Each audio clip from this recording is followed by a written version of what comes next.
नमस्कार। अरविंद केजरीवाल आप पार्टी के सर्वेसर्वा जो आज अब मतगणना में जो नतीजे आ रहे हैं और उसमें आप पार्टी सत्ता से बाहर जा रही है, तो इसमें सीधे तौर पर अब देखा जा रहा है कि चुनाव के एन मौके पर जिस तरह से उन्होंने पूर्वांचलियों को लेकर कहा था कि फर्जी वोटर, और फर्जी कहना पूर्वांचलियों को जिसमें लाखों की संख्या है, यूपी बिहार झारखंड तमाम उड़ीसा के वहाँ लोग रहते हैं, और भी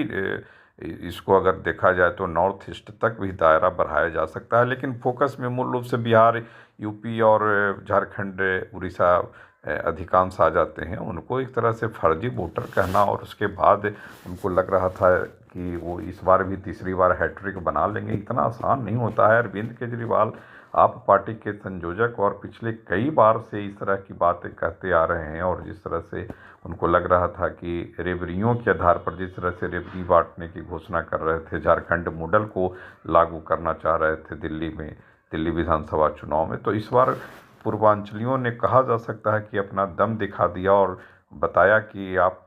जो मुझे समझते हैं, हमें समझते हैं, हम वो नहीं हैं, और हम मेहनत कश मजदूरी करने वाले लोग हैं, मेहनत कश इंसान हैं, मेहनत कश जीवन जीने वाले लोग हैं। हमारा उसमें यकीन है, हम जहाँ कहीं जाते हैं मेहनत और अपनी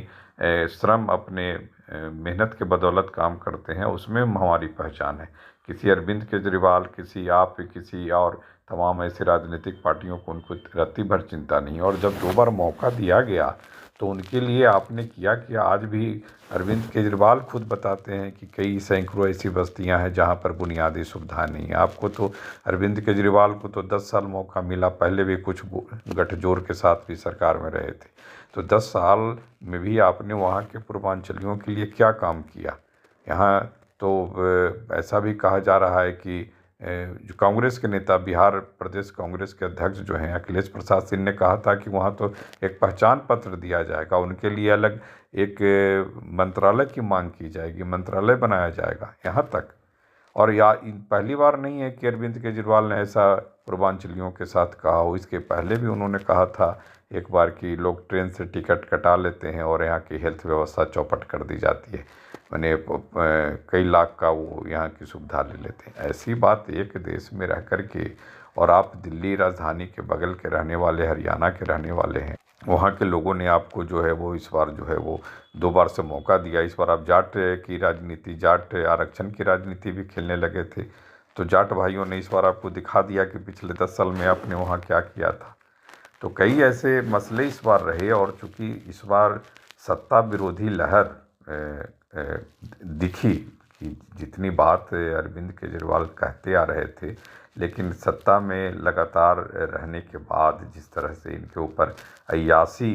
का, एक तरह से कहा जा सकता है, ये अय्याशी ये करने लगे थे। अय्याशी का ही एक मामला है शराब घोटाला। शराब घोटाला जैसी चीज़ की एक पर एक फ्री। अरविंद केजरीवाल जैसे लोगों से जो इतनी नैतिकता की बात कहकर सत्ता में आए थे, इतनी भ्रष्टाचार को गाली गलौज कर सत्ता में आए थे, इतनी निंदा शिकायत कर सत्ता में आए थे, किस पर उन्होंने आरोप नहीं लगाए थे, किस पर उन्होंने इस तरह से आरोप लगा करके उनकी मैंने भद पीटने की कोशिश नहीं की थी समाज में। लेकिन बाद में हुआ क्या, शराब घोटाला जैसे में तमाम नेता जो है उनके जेल चले गए। आज भी दूसरे तीसरे की अब जांच अभी चल रही है, और ऊपर से जो मेहनत कश मजदूर हैं पूर्वांचली, जहाँ कहीं भी जाते हैं उनका एकमात्र, उनका जो उनकी ताकत है, उनका जो केंद्र है काम करने की, उनकी जो क्षमता है, उसी के आधार पर वो रहते हैं। वो तो अय्याशी करते नहीं हैं। पूर्वांचली जहाँ कहीं भी जाते हैं उनकी पहचान ही है कि वो काम करेंगे तो सर्वाइव करते हैं,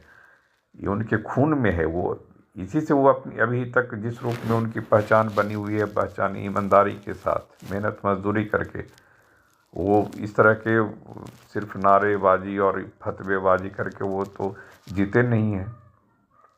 और उनको फर्जी बताना, और उसके बाद जो है उनकी बस्तियों को 10 साल में उस तरह से बुनियादी सुविधाओं से वंचित रखना, और वो दिल्ली की जो माइंडसेट में जो आदमी जिस रूप में शीश महल तक पहुंच जाता है, एक वही आदमी, यह दिल्ली का स्वरूप हो सकता है, दिल्ली का मिजाज हो सकता है, दिल्ली का रूप रंग हो सकता है कि सुविधाओं के केंद्र में आप शीश महल तक पहुंच जाते हैं। कहाँ आप बिना सुरक्षा कर्मी के चलने वाले, कहाँ 2 कमरे के मकान में रहने वाले, कहाँ एयर कंडीशन को लेकर तरह तरह की बात कहने वाले, और वही तमाम एक आदमी जो है सत्ता के केंद्र में चला जाता है पिछले 10 साल के अंदर। माने एक आदमी का पूरा रूपांतरण किस किस रूप में सत्ता में आने के बाद होता है, वो पूरा चरित्र देखा गया। इस सब पर बाद में कभी जो समाजशास्त्री होंगे, कुछ जो समाजशास्त्री और अर्थशास्त्री जो होंगे, और कुछ मनोवैज्ञानिक भी होंगे, इन सब चीज़ों को निश्चित तौर पर भविष्य में कहीं ना कहीं दर्ज करेंगे। आज भी मीडिया में जिस तरह से सुबह से जो है इसको लेकर चर्चा शुरू हो गई है, चर्चा चल रही है, विश्लेषण का दौर जारी है, तमाम चैनलों पर इसको देखा जा सकता है। लेकिन उसमें यह बात जो है कि अरविंद केजरीवाल ने कैसे अपनी विचारधारा को बार बार पलटी पलटी पलटी मार मार करके कहाँ तक लेकर चले गए।